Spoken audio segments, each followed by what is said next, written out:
Life's better when you're empty inside. Hi, Jennette. Hi, are you knitting? I am. Oh my God. So bad. I tried once a long time ago. My grandma taught me and I wasn't good at it. I don't know how to end it. I'm really bad. Like it's just a disaster. It's a blanket, yeah?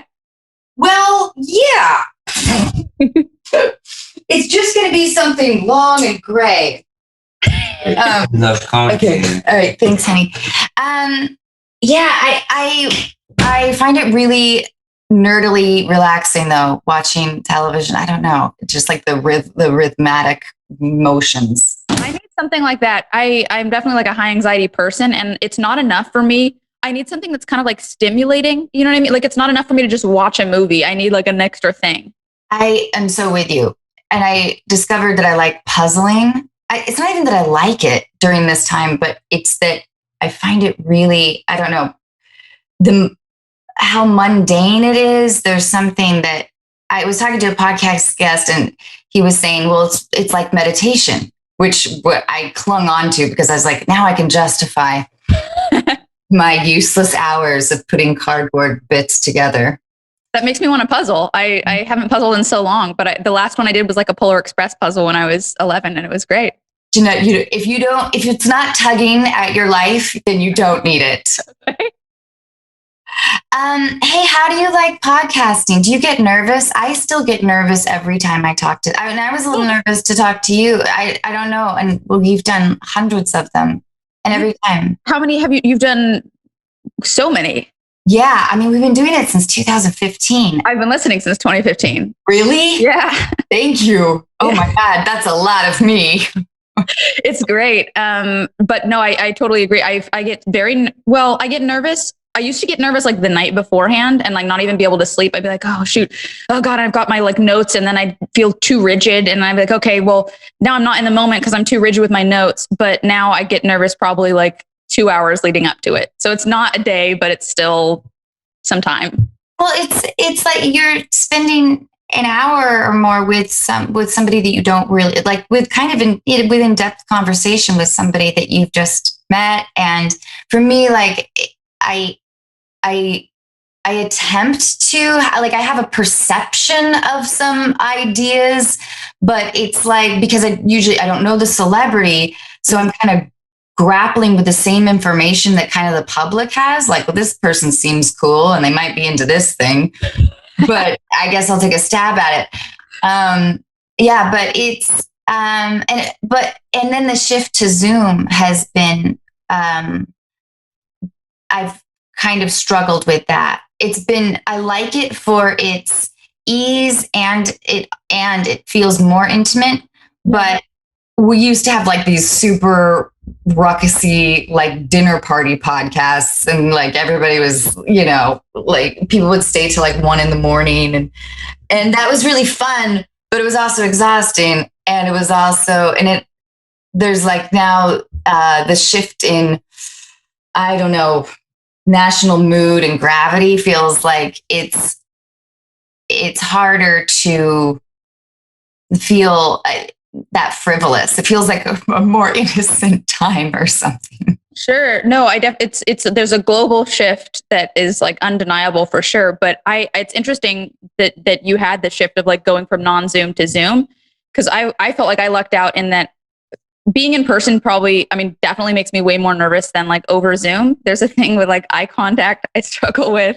I get very socially anxious. So I feel like it's actually, if there was one thing I was grateful for about the pandemic, I was like, I can at least do Zoom podcast interviews instead of in person. But what was that shift like from with your first Zoom? Was it like, oh, did you not like it as much? Was it a completely different process for you? How did you prepare for it? I think I have to be more careful about interrupting now. And I think there is sort of that natural, there's like I can't quite articulate it. It's like we're intimate because we're staring at each other's faces, which we never did when we were in person, like so in some ways it's more intense and more difficult in that regard, because it used to feel like, well, this is a loosey-goosey hangout and we'll cut it down to an hour, Right. Although we probably should have trimmed a lot more. But I do like, I still love podcasting. Although early on during the pandemic, I've had these moments where I feel like I don't know what I have to say anymore. It's time for me to listen more. And I felt very, very introverted. I think probably a lot of actors, and Jennette, you were kind of mentioned this, that you get social anxiety. I think that a lot of actors, when we're performing, that we can hide behind other people's words, a character, our costume. Yep. And so then presenting one's authentic self, I guess, is like I have the hardest times with talk shows. Or oh my God, they're the worst. Yes. So bad. Like I'm supposed to be like totally. And you're sitting like in front, I don't know if your listeners know this, but you can see monitors of yourself as you're talking to the guest and the audience. So you see yourself talking, not unlike Zoom, which is also a weird thing, but the whole thing, and you're supposed to be this like heightened, excited version of yourself that is, you're wearing something that's sexy. And I'm always like, God, my thigh is out or looks, there's so many things that are happening in that moment that work against anything that is authentic. Yes. Also, it's like the room. Did you have this where it's like the room is jarring because it's the reverse of what you've seen? Like I've watched a lot of Fallon or whatever on YouTube, and then I get there, I'm like, the room's reversed. What am I looking at? Totally. And they tell you 8 times that there's a step, but you're like, oh God, yeah. I was listening to somebody. I was listening to a podcast or something, and this. I wish I could remember this better. But apparently under stress, we retain about 15% of what we're told. So emergency workers or PAs like that are backstage will tell you the same thing, reiterate the same thing over and over and over and over again, because your brain is so full that you're not retaining anything. And I think about that a lot during these kind of stressful times. It's like, okay, I'm at a 15%. I'm not taking in anything right now. I can't pay attention. But I really love your assignment that you give your guests. Oh, thank you. Can I ask you a little bit about that? This is also the problem when you talk to a podcaster. This is what I found. It's great because they're maybe a little more comfortable, maybe with the exception of me, in the format, but I feel like they dominate. So please, Jennette, don't let me dominate. No, it's fantastic. It's great. For today, I was thinking we could talk about success, but you tell me. I also like to go with whatever the guest has most on their mind, whatever kind of they've been thinking about most recently. Because the last thing I would want would be for me to go, well, this seems like a topic that we might be able to really get somewhere deep with, and then for them to be like, oh, I haven't thought about that in years. Like, I don't care about that right now. Like, I feel like it's most important that the guest is passionate and cares about the thing that we're talking about at that time in their life. That's kind of my. Well, I want to hear what you had, and then I'll tell you mine, because I'll bet that there's a connection. Okay. I went down like a wormhole of a lot of your interviews, and oh God. So you saw all the awkwardness. I've seen hours and hours. No, you seem it's so funny that you bring up actually the talk show thing, because you seem so comfortable, and I'm looking at them, and anytime somebody seems comfortable on a talk show, I'm like, how do they fucking do it? I don't understand. It's the most crippling situation, but I just I don't get how you can be comfortable. Thank you. I'm sure, I know on the inside, I was just like, what the fuck am I saying? I don't know what I'm doing. My publicist is going to be so mad. That's like my fear. My fear, I love my publicist, but my fear of her is deep, runs deep. Mm. I'm always like, I will always want to ask how I did, but it feels so childish. You know, because you leave the stage feeling really vulnerable. Like, was that a performance that I just gave? Was I funny? That thing seemed okay at the time, but maybe it was stupid. I don't know. So wait, sorry, I got off track though. So I was looking at all of these videos of you, and the one that stuck out the most to me was your Oxford interview. Oh, wow. I don't think I ever saw that. Oh, you. Well, I know it's hard to regret, but it was phenomenal. Oh, good. Oh, thank you. Oh my God. Thank you. I really appreciate that, because I remember feeling like I don't think I landed a home run in any way there. And Oxford invited me to go speak, which was, of course, terrifying. I think about like anything I wanted or something. So I went and I spoke, and it was incredibly intimidating. We got an amazing tour of Oxford.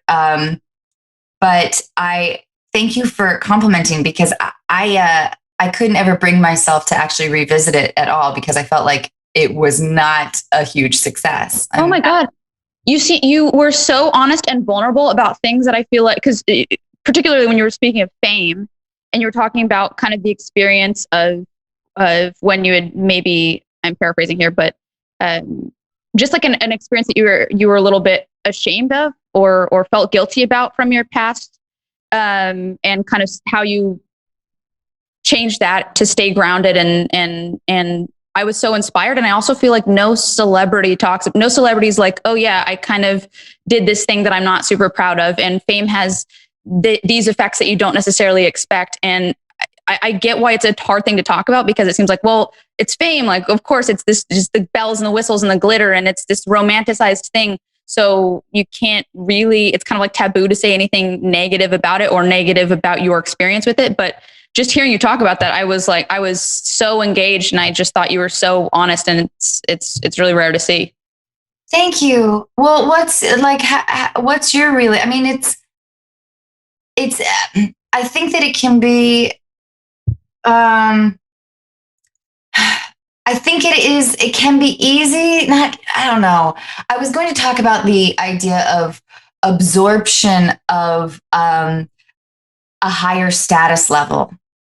And that's illogical. The idea that, that fame recognition somehow makes you a more valuable person in some way or whatever. And I think that, although I wonder if social media has kind of broken that down a little bit for celebrities, but I think that one can maybe absorb that mentality if you're treated like royalty for decades. How do you not sort of, I don't know, how do you not subconsciously absorb a feeling of like, man, that table should have been mine. Like, I don't know.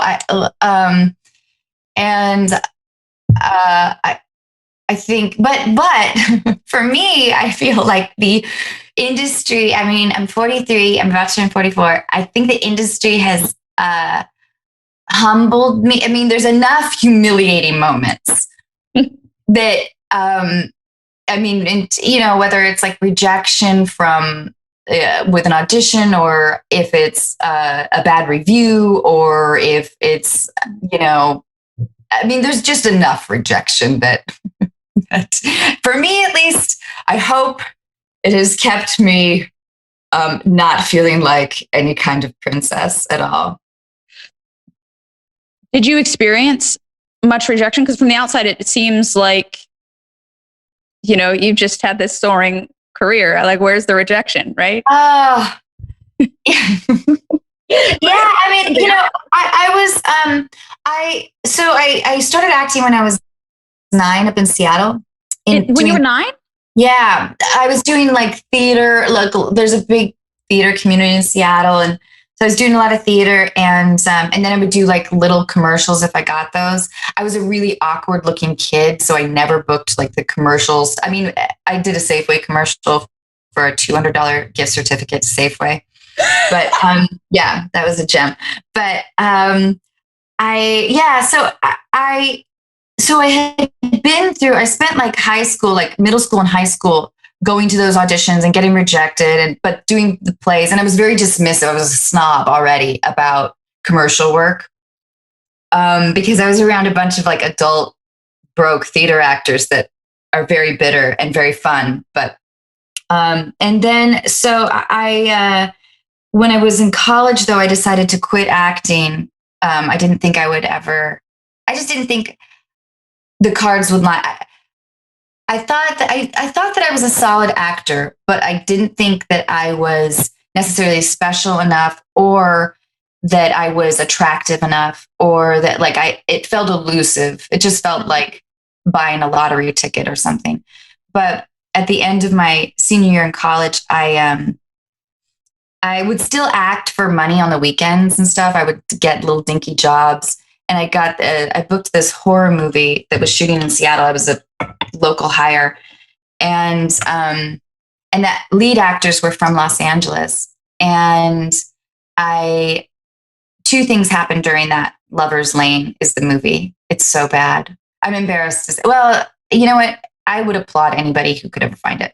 But I have this, like, I play a cheerleader that gets gutted, and it looks like I'm having an orgasm while I'm dying.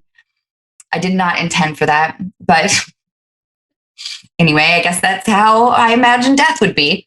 But yeah, but I remember thinking that the lead actors were good and they were beautiful, but it didn't seem like what they were doing on set felt like a mystery, and that was like their process. We were making a really shitty horror movie, but it kind of broke a spell for me a little bit. Like, it felt like, oh, they're doing this and I'm doing this. Maybe I should, if I do love acting, maybe I would regret it if I didn't give LA a shot for a year, and maybe I'll wait tables. And if I'm happy at the end of that year, then I'll continue on. If not, then I wanted to go into marketing and advertising. And, okay. Yeah. So that's what I decided. And then I pulled some strings, friends of friends of friends, and I got a manager down here. And then I was like slowly packing up my things in Seattle to move down here. I was going to find an apartment, and he sent me the sides for a Scary Movie to audition. So I auditioned at my house and sent in the tape, and then they asked me to fly down. And anyway, so I got that job. So it did feel like, holy shit. And I remember when I found out that I landed the role in Scary Movie, I think that was one of the most shell-shocked, lonely, like intensely lonely experiences. It was this combination of complete euphoria, also not understanding what has just happened to my life at all, and not being able to articulate that to anybody in any way, like telling my parents or friends, it's like, oh my God, woo, yay. But this feeling of like, yes, this is exciting. I'm going to have to go to Vancouver and pretend to know what I'm doing. And I'm not very funny. And it felt too big. It just felt too big. Like, I don't know. Instead of a little girl getting a pony for her birthday, suddenly like there's a thoroughbred or so, like, it just felt like this is not something I can handle. And so when you asked me to think about a subject, I was thinking actually about Fish Out of Water, and the idea of those moments in my life. So then I started thinking about what are like some really interesting, painful, and funny like fish out of water moments. But which also like when you talk, but Jennette, I want to hear your conversation about success too, because that intrigues me. Well, no, we gotta go with fish out of water. We have to. Really? Yeah, we 100% have to. All right. Yeah, so I was thinking about those moments when I felt extremely, like a fish out of water. Like this is not an ocean I'm used to. And probably, maybe like my first week of college, I went to University of Washington, which is a really big school. And I went there for a guy, my high school boyfriend. And he broke up with me 2 weeks into it. No. Yes, after I stalked him. It was awful. I was so desperate and like dramatic and sad. I was so sad that first semester. And he was like, I don't know. I think about how love in your teens and 20s is the worst thing that's ever existed. Yeah. But for me, it had so little, it comforts me to look back and think about how little it really had to do with the dude. Yes. Thank you. Oh my God. Like that guy was just a fucking ding dong. And he was hot. And I couldn't believe that a hot guy liked me. And that's what it came down to. My intense love for him was just about me getting approval by an attractive person. And that I say that it comforts me because it does, because I remember feeling so much pain, but it really didn't have to do with them at all. There was another boyfriend in college too, but anyway, so but back to Lover's Lane though. The part that I always omit is that I also met my first husband on that movie. Oh, So I always skip that part because for a long time I just didn't talk about my first marriage or my second one. But I remember thinking that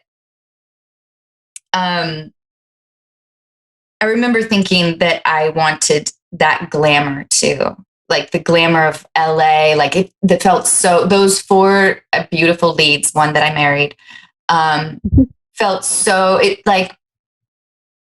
It felt like an exciting world that I wanted to be a part of. But anyway, so my first year of college was very lonely.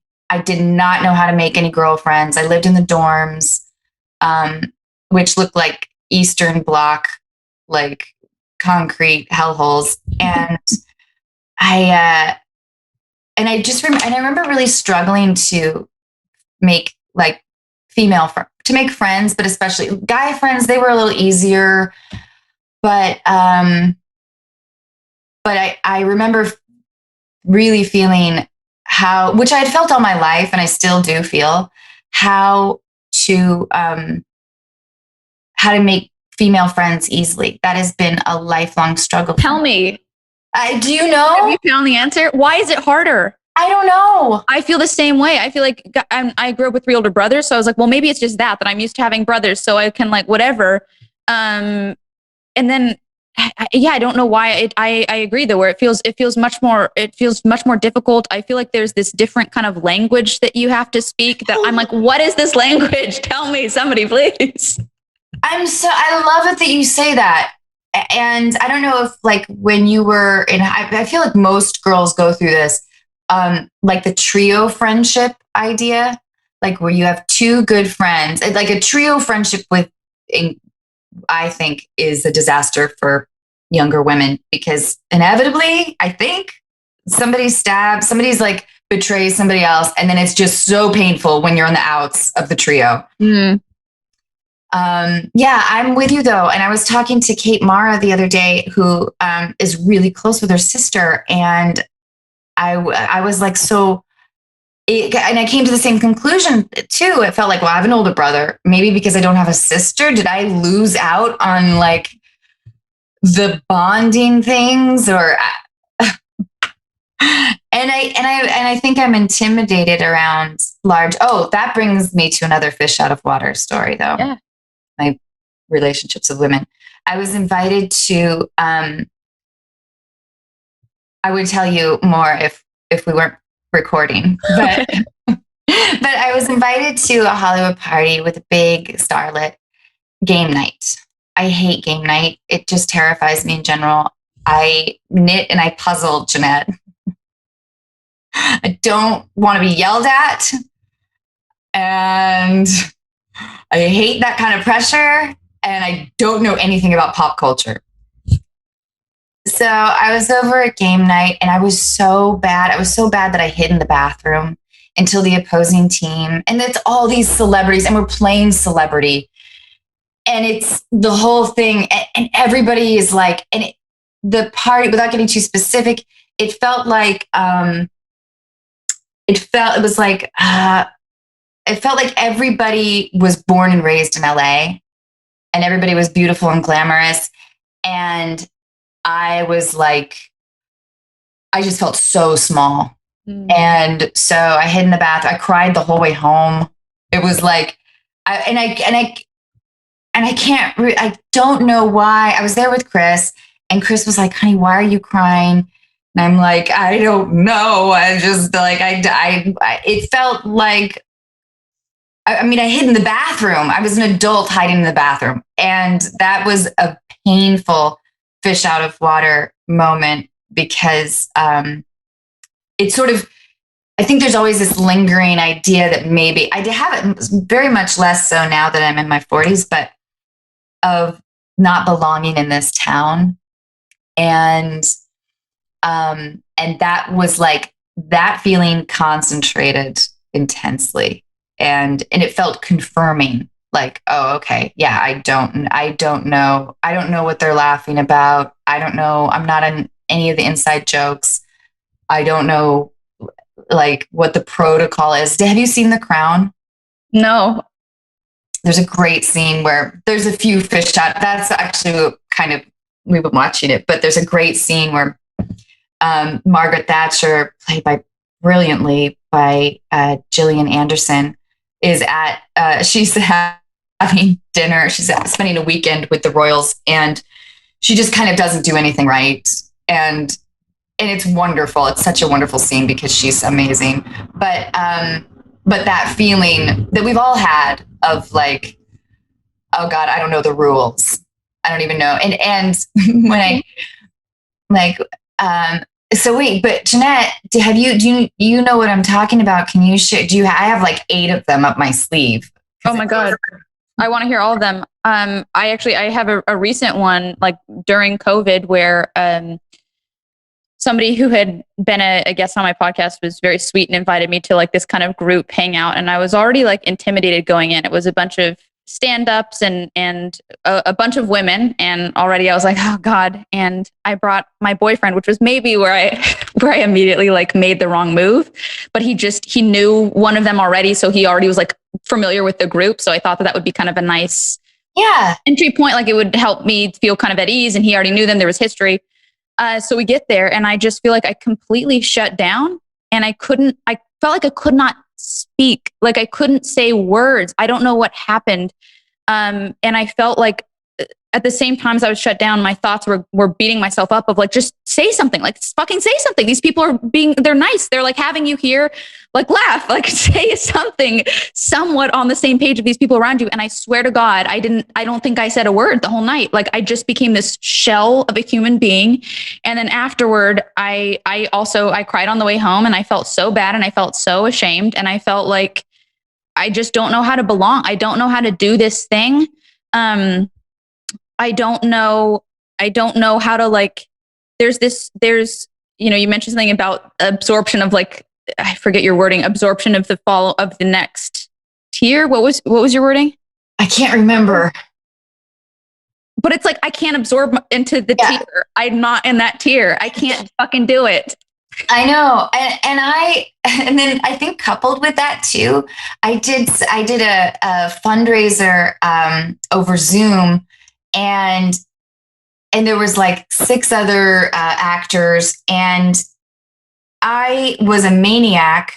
I had a great time, but I also realized that I had not socialized like even like at all for months now. And I think I wasn't great at it before. And now I feel like if I ever emerge again, I don't know.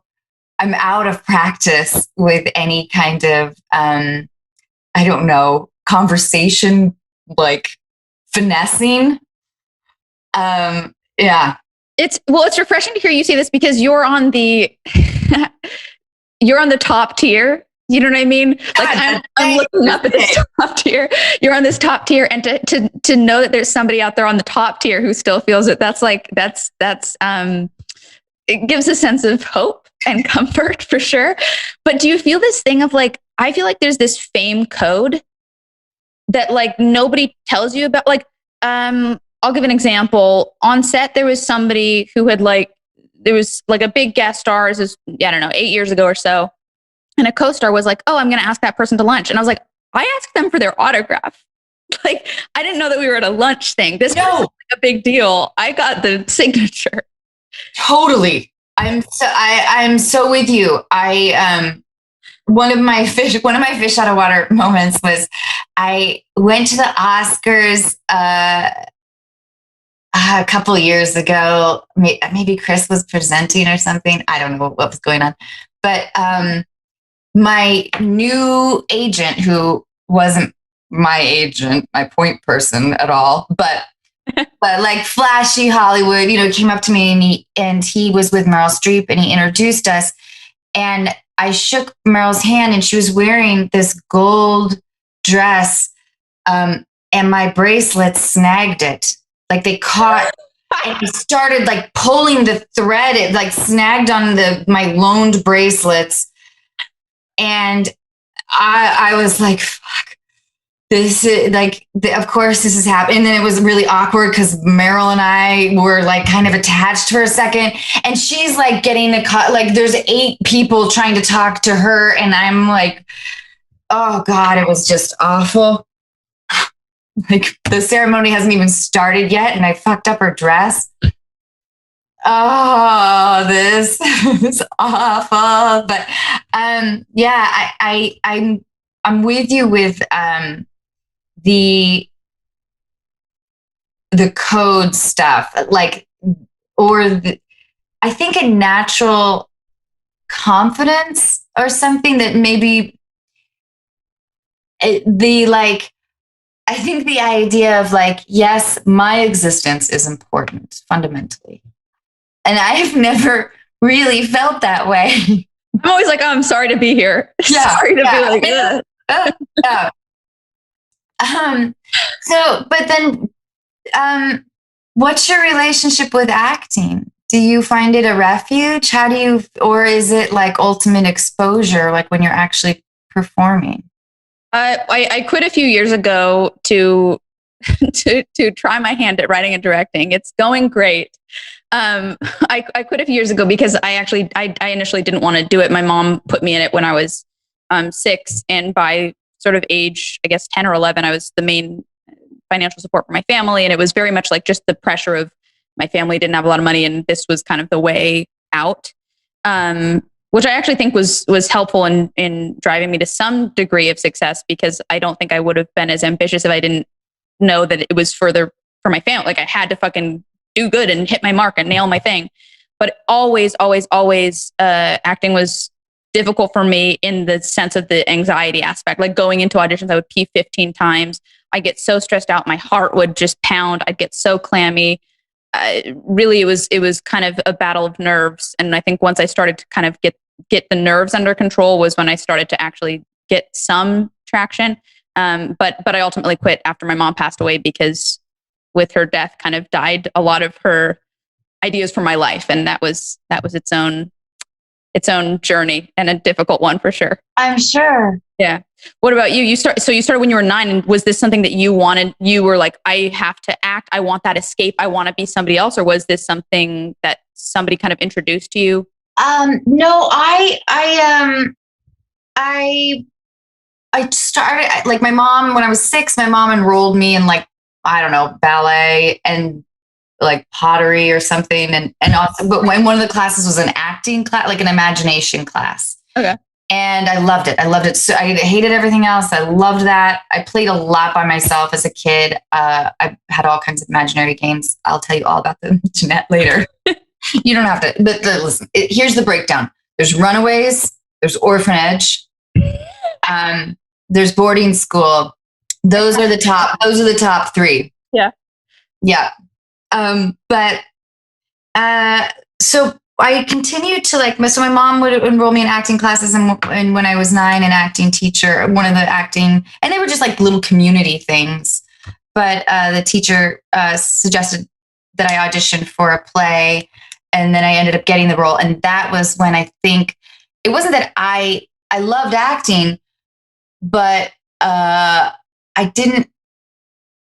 it wasn't quite that clear in any way. Like I wasn't able to, I don't remember ever saying like, this is what I want to do. I just remember loving it. But, and it became my identity outside of school. I didn't have a lot of friends. So working like with actors, with older actors, I loved that. I loved being around. I loved like school being a secondary element in my life. My mom was, she would drive me to auditions and stuff, but she wasn't, both my parents were very encouraging of my theater work. And the other stuff was, I think, kind of suggestions that other parents and you know what I mean? Like auditioning for that kind of stuff. But so I was really lucky in that regard. I think that it was never, I was the one that decided to quit in college. And by that point, my parents had, they had been out of my career for quite a long time. But I can't imagine, though, that must have been really difficult, Jennette, of course, that that's a whole different journey than I was on. Well, it's interesting. There's something you mentioned in the Oxford interview that I'll get to, but for me, acting felt like I kind of had my own emotions on the back burner as a kid. Like I think it was really detrimental to my own emotional well-being because this character's emotions were the priority. And also I was always playing like the sad crying kid in a thing. So it would be like, well, I don't know what I'm actually feeling, but I guess I'm a child prostitute this week. So I guess I'm sad now. So that was its own thing. But for you mentioned something that really struck me, that acting felt like an escape for you. Sort of like taking on this other character. And I wanted to hear more about that because that's so interesting, of like that idea of being another person, being an escape and being almost a relief and a reprieve. Yes, I think completely. That's not to say that it's a total escape in any way, because there's still, especially with lines that are illogical or that are structured in a way, which most lines that are written are structured in a way that we just don't speak. So, so there's that kind of mechanical finessing is an interesting challenge. But as far like I love attention at times, of course, but for the most part, I like getting that through playing characters. But as far as like escaping into a character, I think that was I was going to say that I think that it's a more intense process with theater, perhaps because you're playing the same character over and over. The plays that I've done that have been more dramatic, I found myself getting pretty low, pretty depressed. Mm-hmm.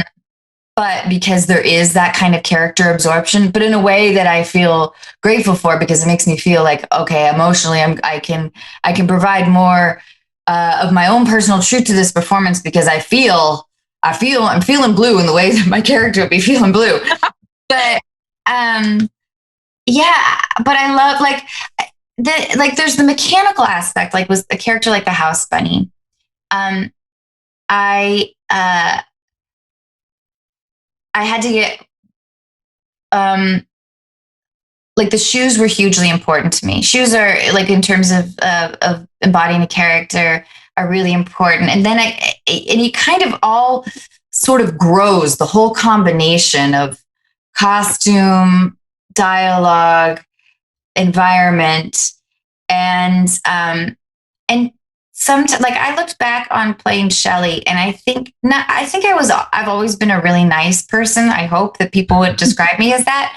But playing that character changed me a little bit. Like most characters that I play do, I feel really thankful for that a character can kind of shift me a bit. But I think it does leave us actors grappling with a sense of our own identity. What do you mean that character changed you? How did that character change you? That Shelley changed me because I really loved Shelley was it was wonderful to play a character that was not competitive with other women, surrounded by women. That was amazing because normally, we're all pitted against you, like, and so that was really wonderful. It felt great to play kind of a slightly like a sexualized motherish figure.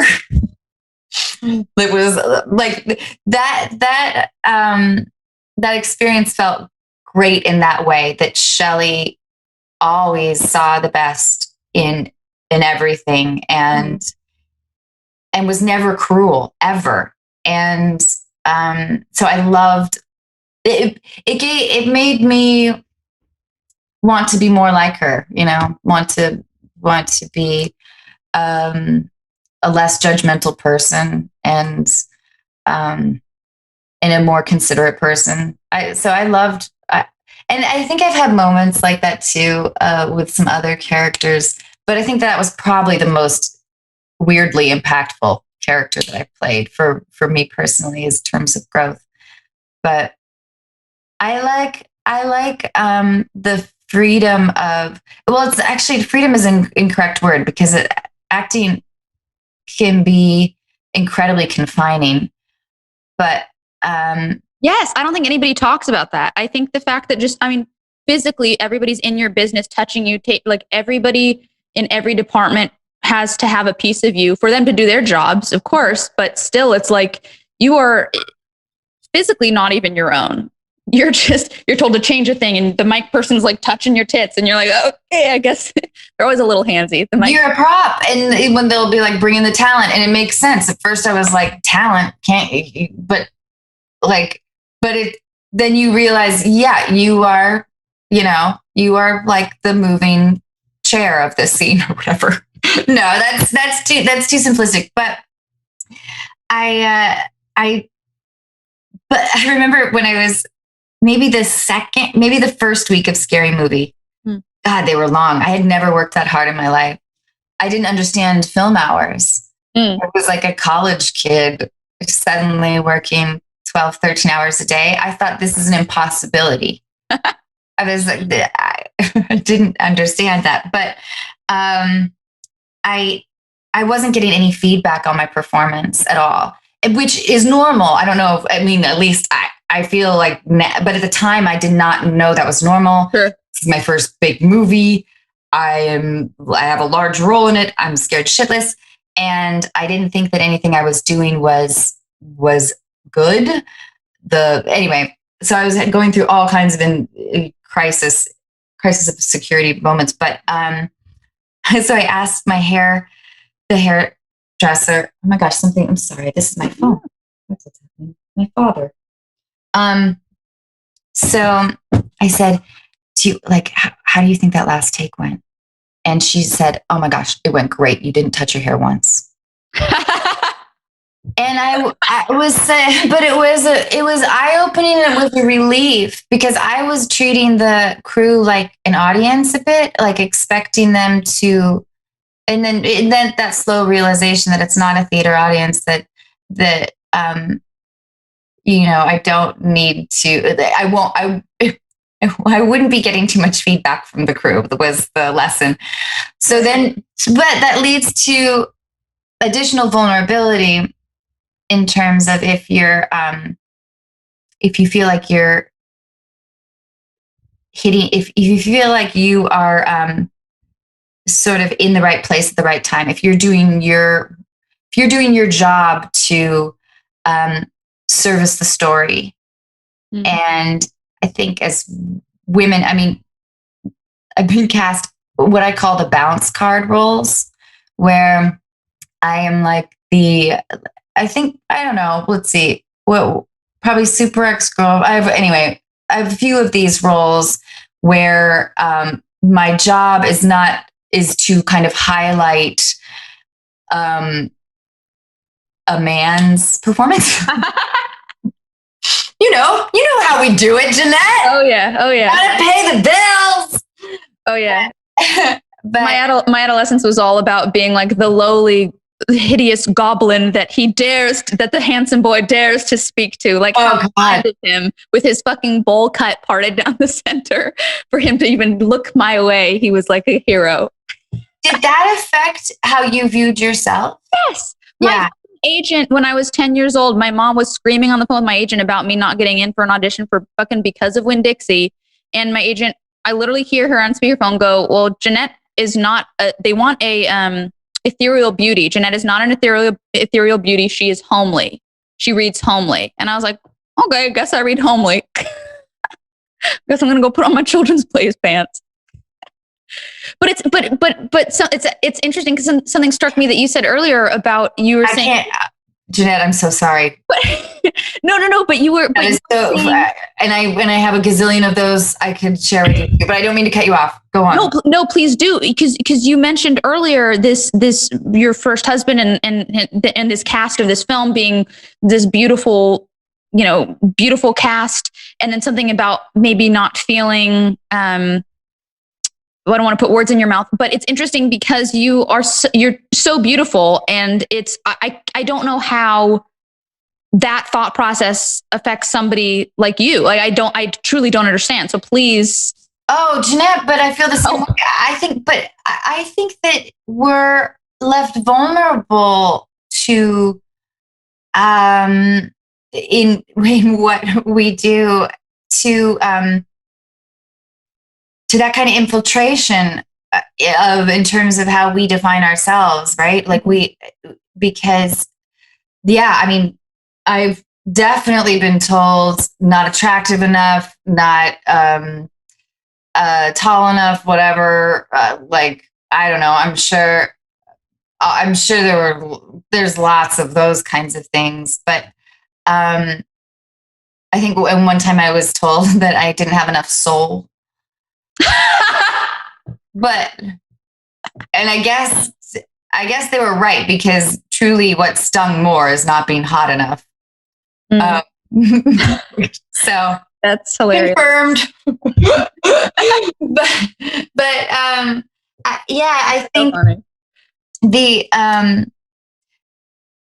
but it is so, and thinking about your experience as a 10-year-old, hearing that feedback, and like, God, and it reminds me of my early days too, but I wasn't exposed to, like, I mean, I didn't really feel the sting if I didn't get the K-Rock commercial or whatever I was auditioning for.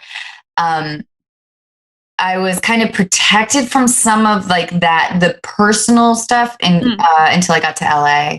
And then, but I had a decent batting average by that point with auditioning. I was pretty good because I believe that they're two different skills that require the same elements, but they are two different skills, I think. Can you break down the skills? That nobody talks about that, but I think it's so true. Well, I wish I had thought about it a little bit more. I think that the skills with auditioning are, suppressing the nerves if that's even fucking possible. I remember I was testing for a pilot, and I had been testing like all week for it, seeing like the same 3 girls, you know, the deal. And so like the final day of the audition, I went in and I did my audition again, and the casting director followed me out and she said, listen, they really like you, but you are way too nervous. So calm down and come back in. And I was like, my head was doing that thing that you were talking about, like the shaking, like I felt my whole neck, and they're going to like think I'm having a seizure. And oh God, it was, but then attempting to work a little harder on pretending to be a person who wasn't nervous, pretending to be somebody else. And then, yeah. And but I think that there's an element of, I think it has to do, in terms of auditioning skills, I think when I would chemistry read with other people after you've done, I'm sure, a ton of chemistry reading stuff. Yeah. And you feel for the other actors so much because, because they're nervous. You have the security of already having the job. In my case, like I think some of the actors thought that would have a say in it, which I never really did. I mean, but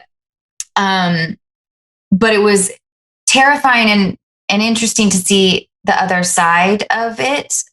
What happens when the door closes and the actor leaves, and how, I don't know.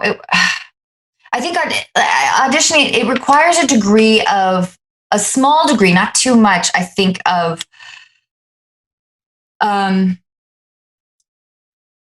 friendly professionalism. Like there were actors who would chemistry read and tell like long, rambling, funny stories.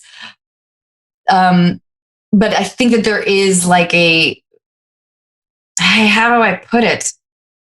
And I've been guilty of rambling too much in an audition room. Like, oh my God, I just said the craziest thing happened. I hope they like me, and I'm funny and liked. Don't you want to work with me? And, but I think, and another one, the most important thing I think is, I play a game sometimes if I'm watching something where I guess the audition scene. And I bet, but Jennette, you can, because they're like are they hitting it a little harder? Hitting it harder. There's more of a finesse. And usually, just structurally, you can tell if it's an audition because whatever. Sure. But yes, yeah, there's more polish. There's more,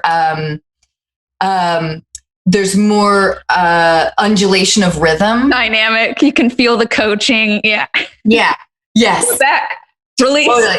Totally. And then I've worked with actors who have been excellent in the audition room and then not very thoughtful on the floor when we do it. And so, which leads me to conclude, okay, so auditioning has its own special finessing to it. And some people are really good at it. I've never worked with a coach. Have you? When I was a kid, yeah, I worked with the biggest kid actor coach in town, Marnie Cooper, and every single time she'd be like, I coached Taylor, I'm forgetting her name, Taylor Momsen from How the Grinch Stole Christmas. That was like her card. Well, Taylor would do it like this, Jennette. Sure. I was like, I'll never be Taylor. I felt bad for Marnie. I'll never be Taylor. But I didn't like that experience at all. So then I switched to a different coach who then committed suicide. Oh God. And then I spoke at his funeral, and shit, Jennette. And then the other coach it was like a duo coach, and the other coach said to me at his funeral, I just know you're going to book a series of unfortunate events. Christopher knew you were going to book it. I was like, what's happening? This guy killed himself. Help me. Oh my God. Oh man. Oh God. I can't believe this time has flown here. I want to be mindful of your time. I would love to hear any other? Yeah, I can talk for another half hour if you have that. Do you have that? Oh my God, that would be amazing. Okay. I am enjoying this conversation so much. Me I'm too. having so much fun. Pee really quickly. No, please go. I'm going to go I too. want to talk to you about acting coaches. I haven't had this conversation on a podcast, and Cool. And I have some thoughts. Okay, great.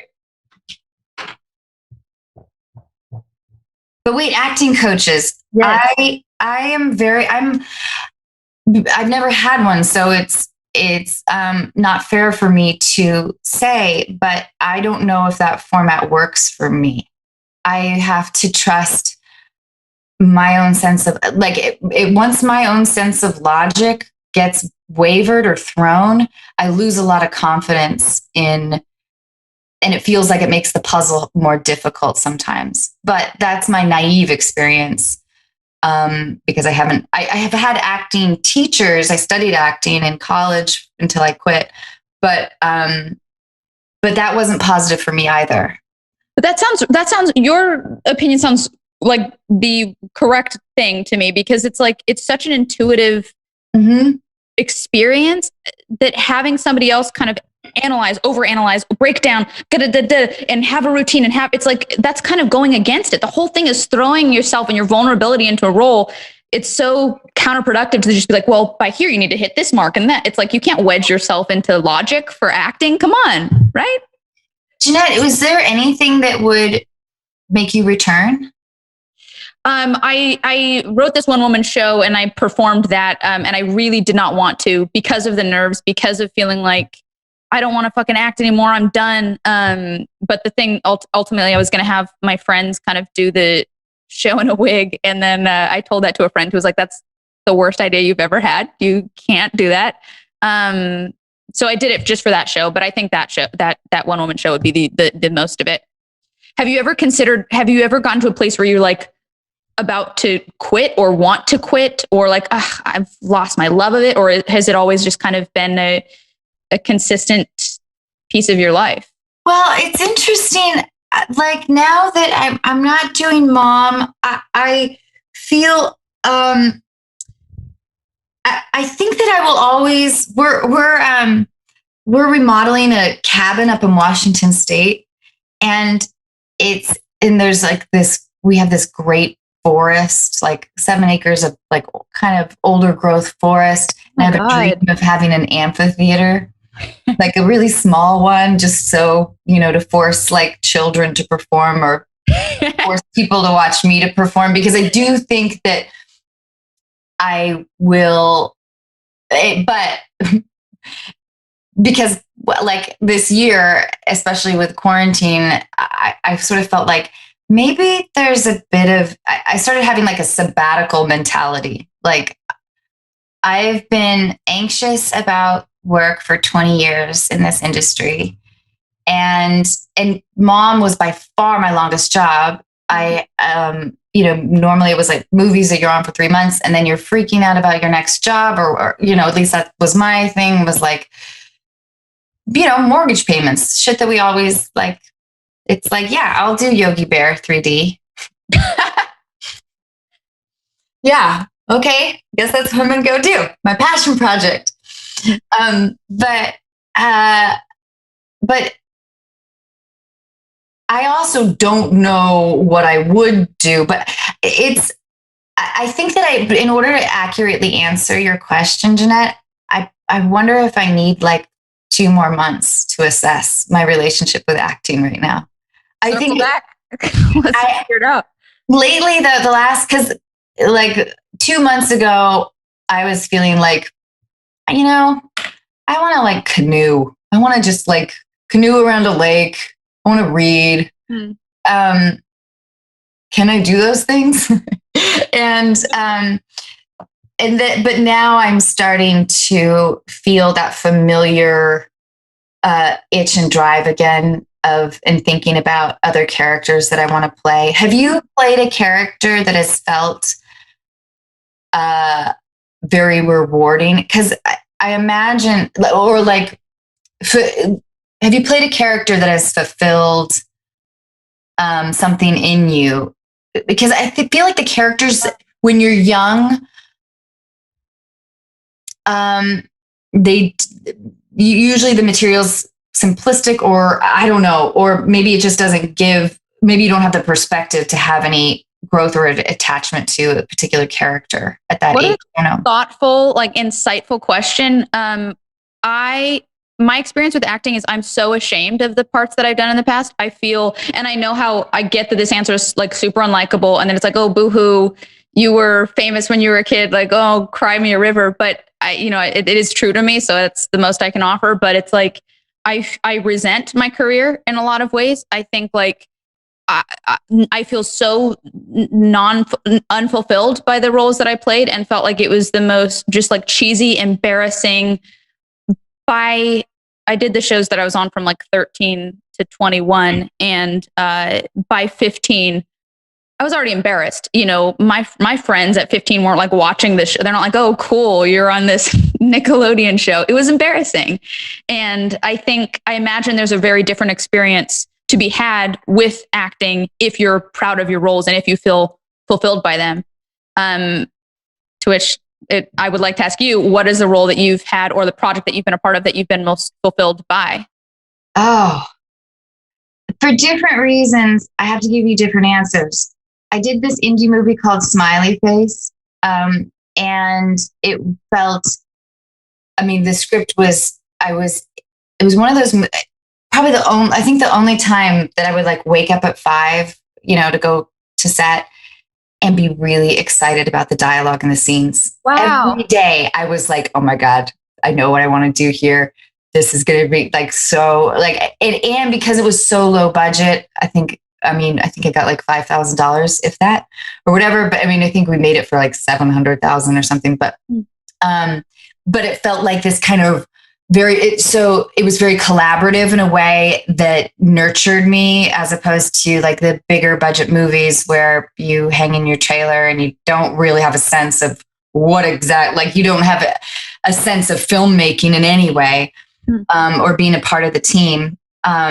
So that was amazing. I loved The House Bunny because that was a movie that I pitched and we sold, and that's amazing. It was incredible to go to that and to like look at 100 people working so hard for it. Like that was, it still gives me chills. I bet to think about that, like just to look around and be like, yeah, that craft service, they're here because of that silly thing that we thought of.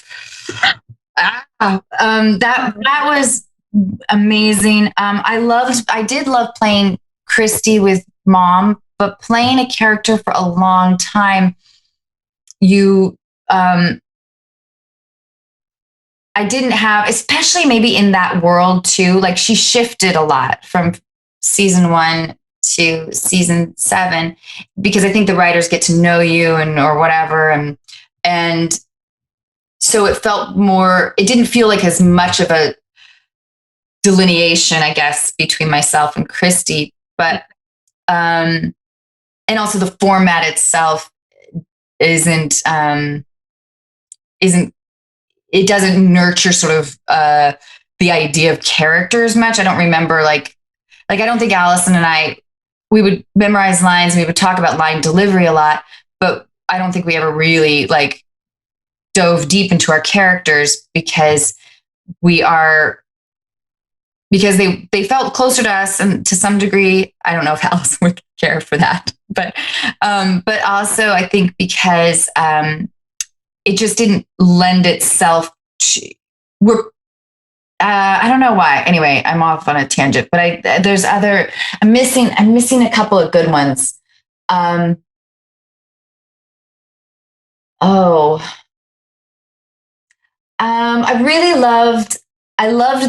played a outrageous brat in this movie called Just Friends. And I loved the freedom with that, of being just, I remember just the director giving me all kinds of improv line. That felt like playing when we were, which is rare, I think, to feel like it's kind of depressing how frequently people are miserable on set. Yep. Yeah. So I do feel really lucky that I know there's a lot more that I've had experiences that I've really fucking enjoyed, that I've really, and I don't think I could get that same kind of, passion fulfillment out of, being in advertising, I guess. Yeah, I would think not. But Jennette, it makes me wonder if as an adult, if you would have a different relationship with it. I don't know. Or if you miss it. I mean, I know that I wonder if there was I don't know, if there was an experience that felt intimate and fulfilling. I mean, I'll be honest, and this is, again, I'm just putting my foot in my mouth with so much unlikability here. But if it were a director that I really admired or somebody whose work that I really admired, then I would be so excited. If Kenneth Lonergan, if a role in a Kenneth Lonergan film came along and I was able to audition, I'd be like, oh my God, yes. But just because of my past and the auditions that would come across, my eyes and the things, I was like, okay, well, this is what the industry sees me as, and I don't want to do that. I'm not willing to do that. And truthfully, I do feel like I have a point of view and I have vision, and I feel confident in that. And we'll see where things are in a few years. I needs be. I admire how proactive you are. It took me a while to realize that if I wanted to continue to work in this town, that I had to be proactive. I had this, I had the same thing. Like, I couldn't believe that I was cast in a comedy, and then I couldn't get an audition for, more dramatic things. When I had my hair black, when I dyed my hair black for the first 2 Scary Movies, I was auditioning less, but for better roles. But that's sort of a side note. But I didn't understand. I was really resentful towards the narrow perception field that the industry, can box you in. Sure. Because I wanted to just scream like, I'm not funny. Comedy's not my drive. I don't understand. I'm just willing. The only reason I'm funny is because I will do the shit. But so that was difficult. And I think in my 20s too, I was one of the few things that I really have enjoyed about getting older is I don't have the envy hangups that I used to have.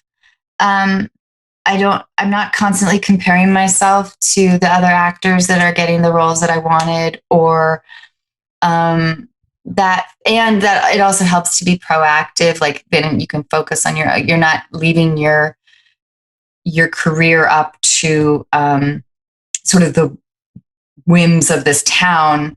So that was the first, that was like when we pitched House Bunny, I felt like I was at a point in my career where I wasn't sure. I mean, it was like, I think the writers were, anyway, there was it felt like there was a shift happening in the industry, and I wasn't getting work. And I didn't know where the town saw me in general, like spoof movie girl, or so it was like the slot that I had was gone. So then how do I insert myself again? So that was just hugely rewarding that we ended up getting to make it. We pitched it 24 times, and the 24th time we pitched to Happy Madison, and what? 24 times? Yep, 24 times. And just rejection all, like, the whole way. You're kidding me. Wow. People were like, oh, that's a fun idea. But I mean, for a studio to invest whatever, 20 million into a Playboy bunny getting kicked out of the man, like, a girl movie with me who hadn't been proven as like a leading lady on her own or whatever. And so anyways, but I like that. What were we talking about, Jennette? I'm sorry. I just totally lost my train of thought. No. I guess. Oh, well, I wanted to get back to you though about. I just wonder if there is a part of you that misses. Is it rude if I tell you that I feel like we're a lot alike? I take that as a huge honor, and I'm shaking. But the problem is that I feel like I can speak for you. Please do. My social anxiety doesn't allow me to speak, as we've established. So go ahead, take it away. No, but I just wonder if those early experiences were just so miserable, and maybe, you know, it's as simple as that. Maybe if there was, you know, if you had a supportive environment and an enjoyable experience, maybe I don't know, maybe you'd be tempted to get back on that horse. Not that I need to advocate that for you. If you're happier not acting, then fuck yes, all the more power to you. And I'm trying to figure out if I am in this moment. I don't think I always will be. I think I will always want to be acting. But right now, in this moment, I feel like, I mean, 7 years of being on a show, it does feel like, yeah, I'm ready for like a little study abroad in Italy. Like, that was going to be one of my fish out of waters. I studied abroad. I sold my Honda in college and I studied in Italy. I did not study at all. I ate and drank, and I was like angry American girl. Like, I wasn't angry, but I kind of was. I was once again having trouble fitting in with my group. Yeah. And I was really struggling with and I wonder if having older brothers, you feel the same way. I really, from an early age, I had a very strong sense of injustice in terms of our gender. Like fire within me. Yes. Yeah. And so then being blonde in Italy and, like the Spice Girls were really popular. And there was an Italian, the town we studied in this place in the town called Siena. There's an Italian military base outside of Siena. And so, and being an American girl, I think, you know, the stereotype is that we're easy lays or whatever. So I would get a lot of like, baby spice, you're baby spice, hey, baby spice. And those are my memories of studying in Italy. But that was a fish out of water experience in a wonderful way. And same thing with, I had a really small role in Lost in Translation. And so they flew me to Tokyo, and that was also another place that was amazing and fascinating. But I also felt like I have no idea what the rules are. I feel like I'm offending. Like I just don't know what the rules are. And that was, if I return, I would like to read up a little bit more on what the rules are. But I'm trying to think. I had another fish out of water. That's what I was going to say. I know we got a few minutes left, and I would love to hear as many of the fish out of waters as possible. And then maybe we could touch on a little bit more of that female. Oh, let's do that. Until I'll come up. I'll think of something along the way, but. Okay. Yeah, I'm dying for these fish out of waters. It's such a, I mean, everybody feels it. Everybody's experienced that pain of being the fish out of water, that loneliness. I love that. But the female friendship is something, yeah, I don't know why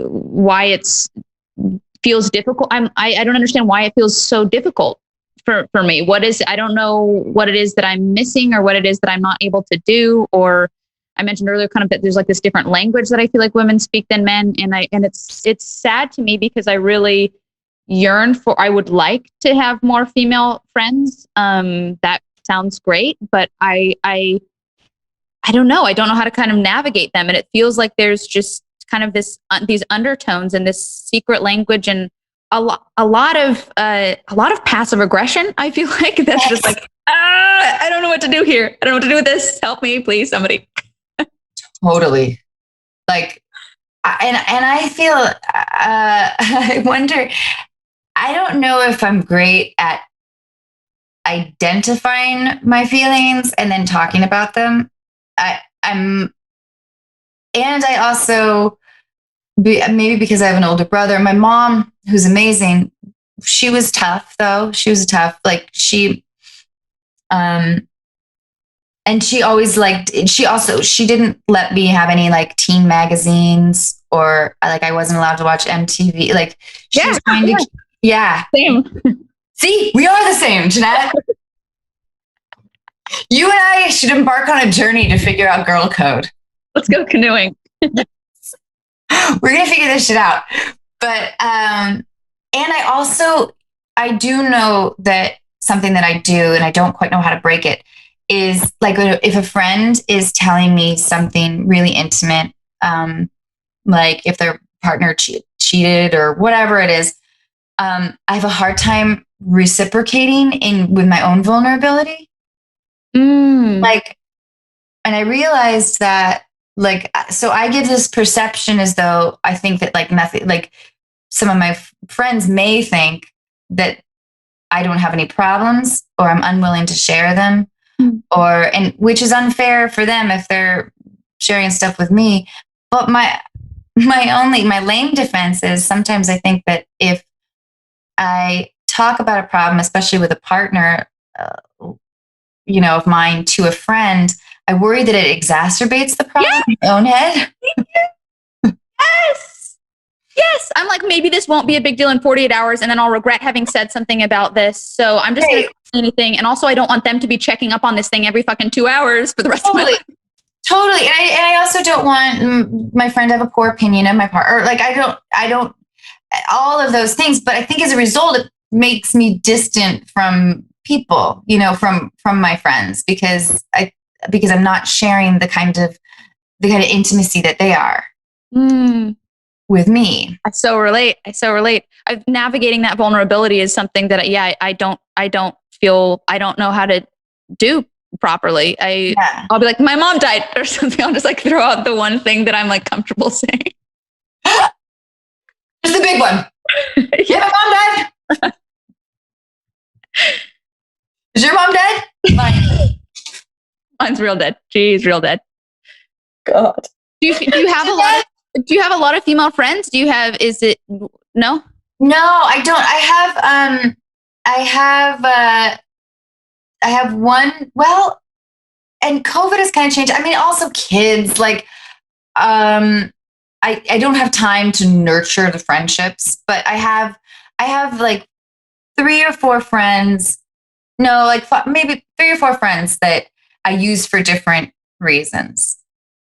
Like I call, I have a friend, Megan, in New York, who I call because she's always great for a long, interesting conversation and she'll analyze like cultural things in a wonderful way.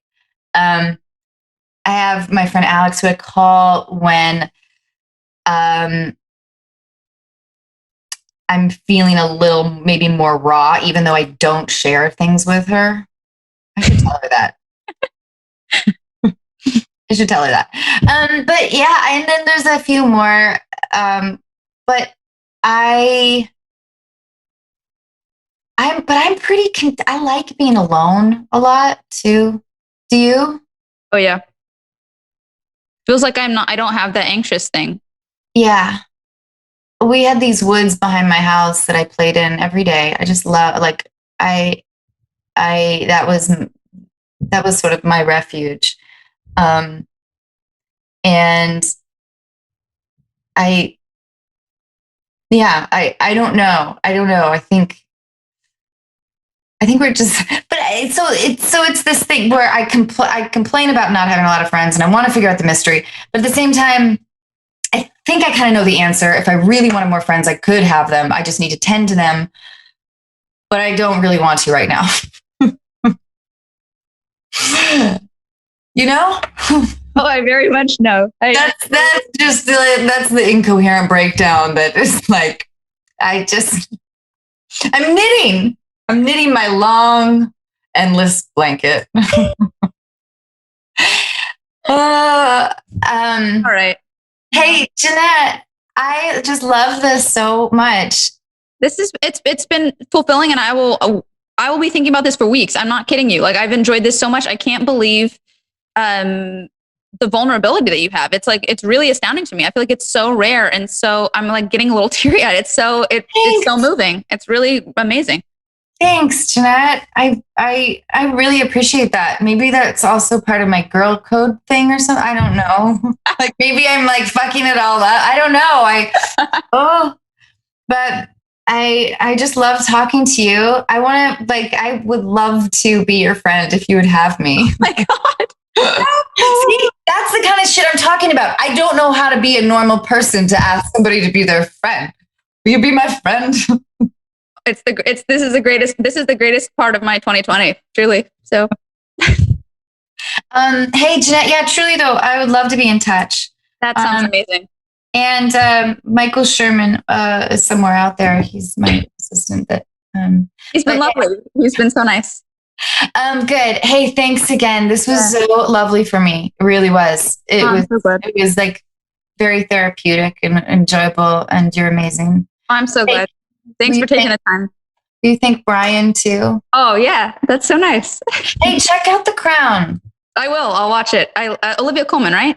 Yeah, but they're on season 4. It might not be. Oh my God, I was about to say your cup of tea. They do drink tea all the fucking time, but there's something specifically comforting for me about it right now. Which is that it's period. It's sort of factual. It's already happened, so you don't have to brace yourself for like Diana's death. And it's steady in its like cinematography, and it's like there's comfort in that. Absolutely. Yeah. And anyway, Jennette, I just adore you, and thank you again. Thank you so much. This is great.